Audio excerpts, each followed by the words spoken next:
Straight up.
Welcome to your Way Happy Bible Study. I'm Lisa Dennis Sparks, and you're watching Christians United Broadcasting Network.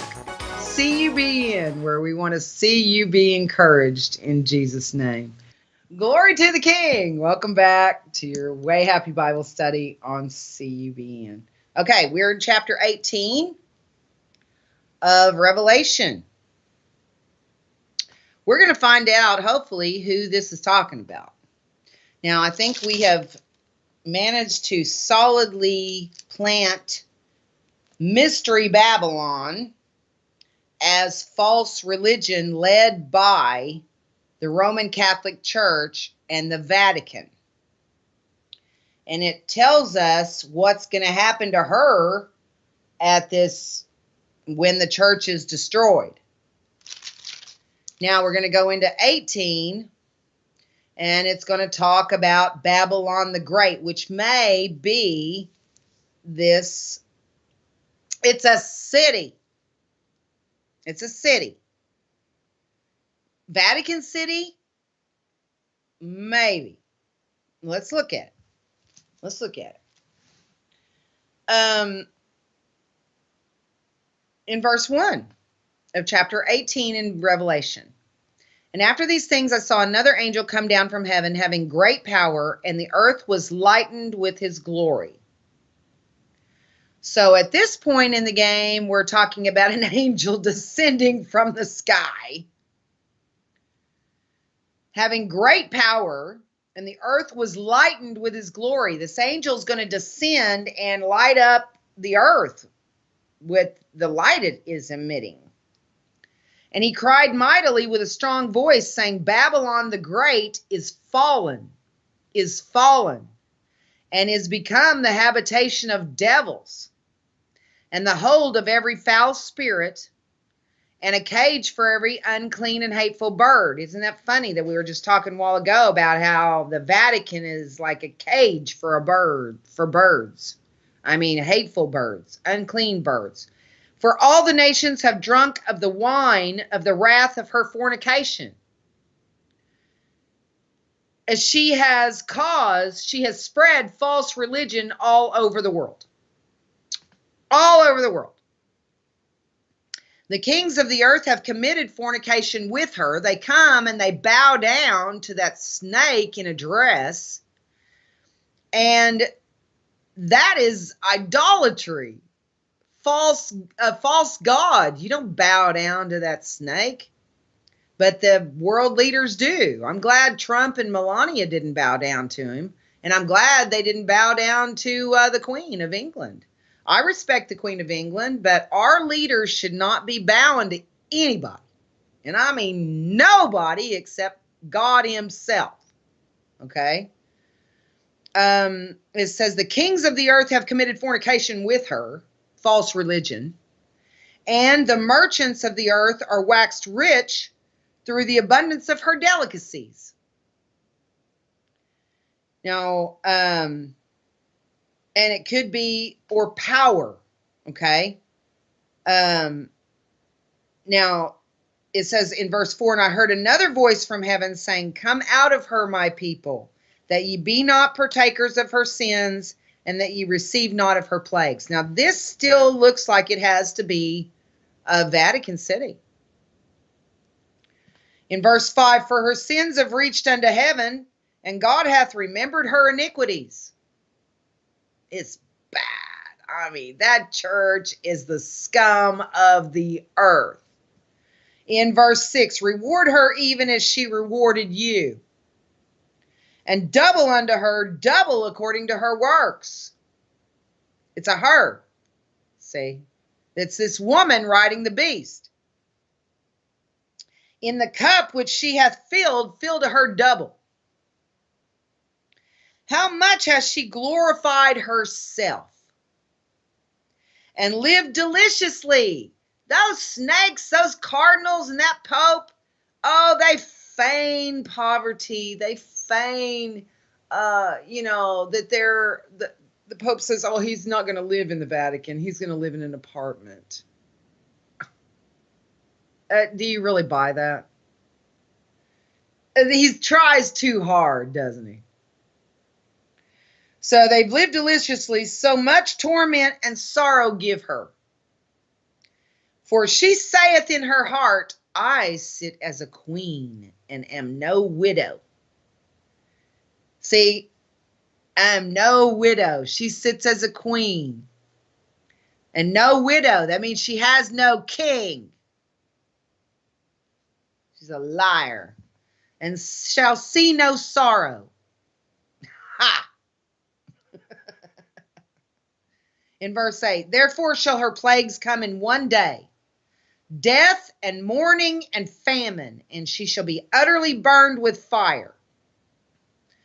For strong is the Lord God who judgeth her. It sounds like somebody lobs some missiles in there at the Vatican and destroys all of Vatican City and probably Rome along with it. In verse 9, and the kings of the earth who have committed fornication and delivered and lived deliciously with her. See, you've got the one world order and you've got the one world religion hand in hand. The woman rides the beast. The woman rides the new world order. Shall bewail her and lament for her when they shall see the smoke of her burning. It says here, standing afar off for the fear of her torment, saying, alas, alas, that great city Babylon, that mighty city. For in 1 hour is thy judgment come. Well, it is possible that this late in the trib, that you have the Antichrist ruling from the actual city of Babylon, the ancient city, that maybe they'll start rebuilding or something like that. I don't know. But Babylon, that mighty city, for in 1 hour is thy judgment come. Now see, Babylon ruled the world, and so does the Roman Catholic Church, especially while you've got the world leaders bowing down to the Roman Catholic Church and the Pope, bowing down before him like he's God. It's really a no-brainer from a certain perspective, as you think, well, who could the Antichrist be? Well, start looking at the one dude on the planet who actually has the unmitigated gall to sit on a throne with a crown on his head in the house of God right now. He's the only one on the planet that has that kind of unmitigated gall to do that. Nobody else sits in a church with a crown on their head. Nobody. Just him. In verse 10, standing afar off. See, the kings of the earth in verse 9 who have committed fornication with her. That means they've been working together to take peace from the earth, to conquer nations that were at peace, to bring all kinds of terrible things to the people of the world, and live deliciously with her. See, the Catholic Church, those who work with it on the inside, are all rich. it says, the kings of the earth shall bewail her and lament for her when they see the smoke of her burning. Because false religion is the greatest method currently of controlling people. See, the new world order is going to have to control people in a different kind of way once the church is gone and the false Babylon the Great is destroyed. So it's the kings of the earth that are bewailing her. Those that used to come and bow down to the Pope, the kings of the earth are bewailing her and lament for her when they shall see the smoke of her burning. Because the church actually helped them control the people. In verse 10, standing afar off for the fear of her torment. They don't want to go down with her. Wimps. Standing afar off for the fear of her torment, saying, alas, alas, that great city, Babylon, that mighty city. See, right now, the Vatican is controlling everything, and they're getting more powerful all the time. For in 1 hour is thy judgment come. And the merchants of the earth shall weep and mourn over her. Why the merchants? For no man buyeth their merchandise anymore. Why isn't the USA still the leading purchaser of foreign goods in the world at this point? We don't know. We don't know. This does not sound like the United States. The merchants of the earth shall weep and mourn over her, for no man buyeth their merchandise anymore. Why not? In verse 12, the merchandise of gold and silver and precious stones and of pearls, of fine linen and purple and silk and scarlet, and all fine wood, and all manner of vessels of ivory, and all manner of vessels of most precious wood, and of brass and iron and marble. It sounds like what they built the Vatican with, doesn't it? And cinnamon and odors and ointments and frankincense and wine and oil. And fine flour and wheat and beasts and sheep and horses and chariots and slaves and souls of men. It sounds like the Vatican is the middleman for all of these kings of the earth to purchase the goods and everything. Why are we not there? That's a question that I have not been able to answer yet. In verse 14, and the fruits that thy soul lusted after are departed from thee, and all things which were dainty and goodly are departed from thee, and thou shalt find them no more at all. The merchants of these things which were made rich by her, they were made rich, shall stand afar off for the fear of her torment, weeping and wailing, and saying, alas, alas, that great city. We're talking about a city, not a country, that was clothed in fine linen and purple and scarlet. That is the colors of the Catholic Church, the Vatican. That is the colors that you see when you look at those cardinals. Some wear purple and some wear scarlet. And all of them wear white with their purple or scarlet. So you have fine linen and purple and scarlet. This is what those cardinals wear. And decked with gold and precious stones and pearls. It's like the Vatican is kind of like, it's gold and silver and precious stones, pearls, everywhere. In verse 17, for in 1 hour so great riches is come to naught. 1 hour. And every shipmaster and all the company in ships and sailors and as many as trade by sea stood afar off and cried when they saw the smoke of her burning, saying, what city is like unto this great city?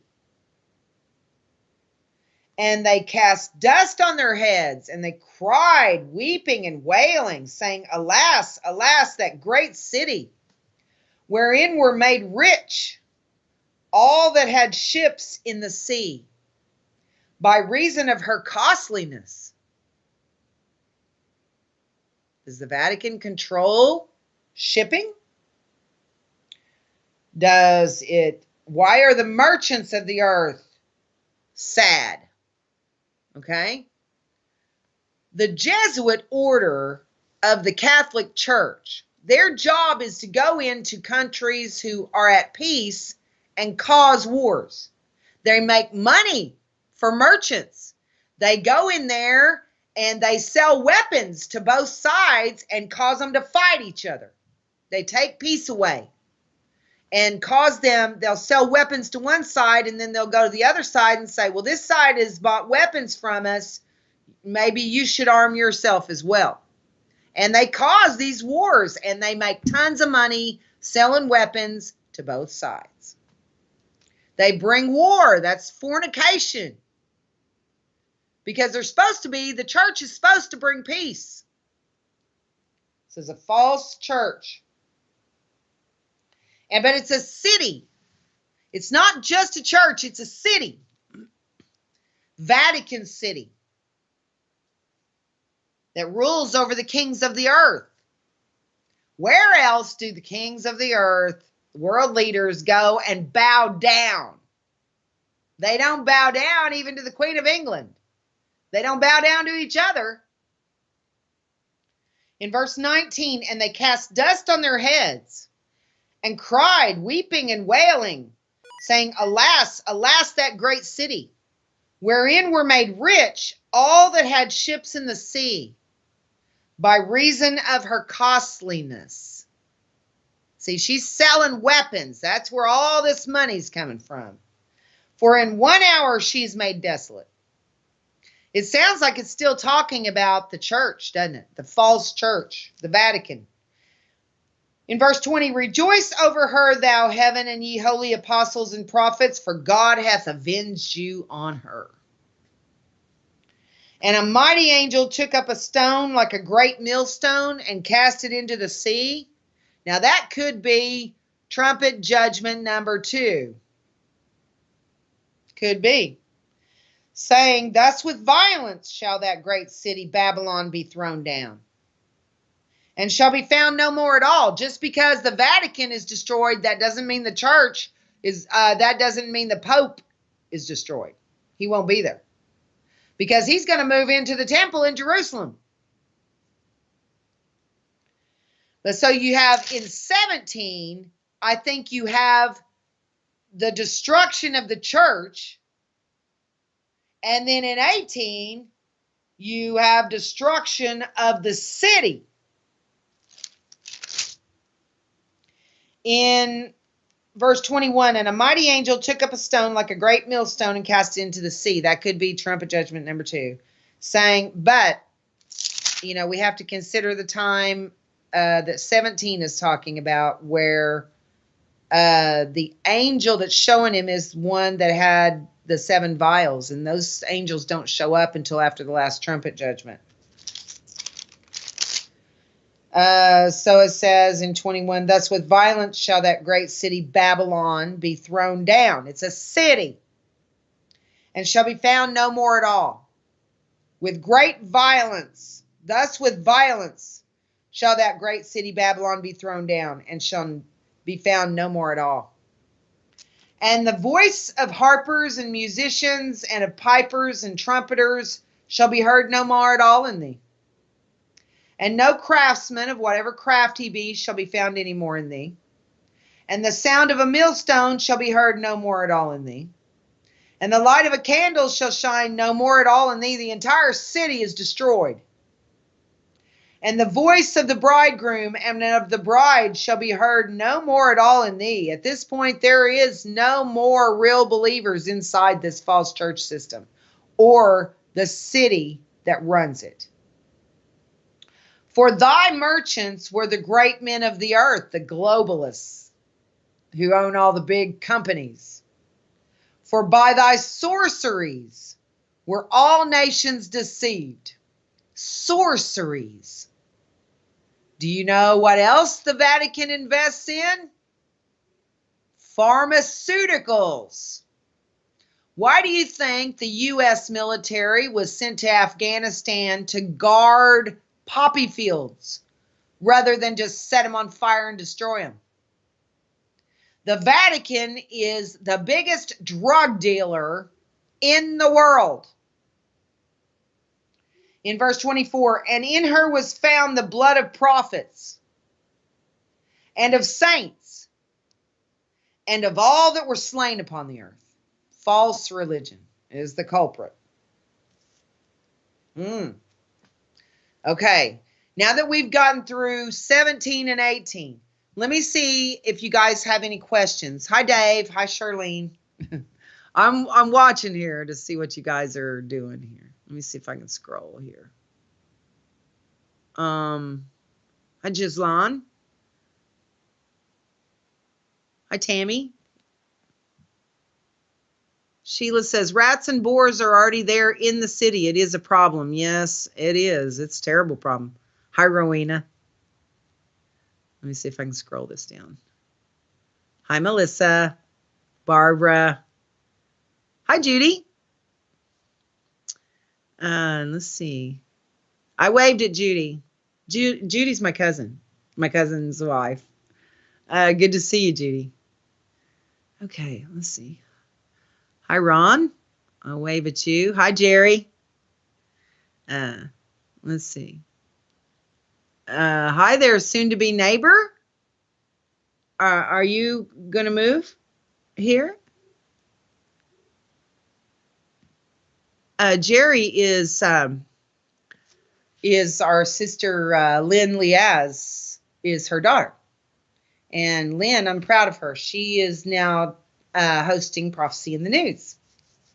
I'm glad that God is using her in a great way. That's great. And I'm really happy for her. Let's see.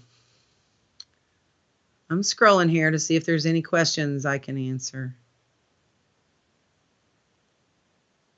Okay, I don't see anything right there at the moment. Let's go over here on YouTube and see how you guys are doing. Wow.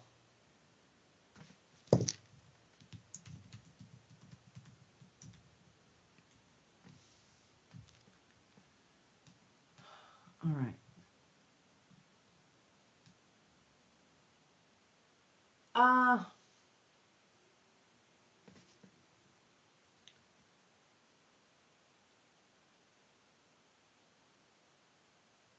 Hi, Lynn. I'm looking on YouTube at you guys now. For you guys on Facebook, if you want to watch the show on YouTube, you can see all Troy's cool graphics to where it doesn't look like a home movie. But on Facebook, you're on my phone, so you guys still hang with me during the breaks, and the rest don't. So I guess it's you get different benefits either way. So okay, Janine says, "What about the temple being built?" I think that has to come before the sixth seal, or they're building it. I think it will happen soon. I think they'll start building it soon. But see, you have to have a treaty. And why would Israel sign the agreement with hell while the USA is backing her? So see, hi, Mike. Okay, I'm trying to watch both feeds here. That's the thing, isn't it? Why would Israel be in a position to sign the agreement with hell if we are still here, if America is still here supporting them? But as we've seen, America's support depends on our president. When Obama was in the office, we were not reliable for Israel. We could not be trusted as a reliable ally for Israel. And now that Trump is in there, we can. But we've seen how that can change with a presidency. Hopefully, our president will remain healthy and strong. I hope he will. But if he's replaced by Pence, Pence is a Jesuit. Pence is a Jesuit. He's a Catholic Jesuit. Now, I mean, I know a lot of people believe that he's a born again, but he doesn't have the personality to force things to be like he wants, like Trump does. He's not. See, he's subservient to the Pope. Pence is. So he's not going to stand up. If anything, let's say if our president, God forbid, was assassinated or anything, we can't trust Pence to be the same kind of president. He's a flunky for the Pope. And if that was to happen, if we were to lose our very strong president, we would become irrelevant for Israel. I hope that doesn't occur.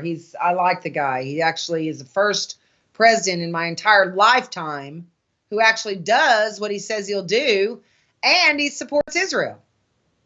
So I'm all for the guy. I mean, glory. I think God has given us a really great president right now, and I hope God will bless him and prosper him in the office and help him keep doing what he says he'll do. We're going to take a real quick break. We'll be back right after this time.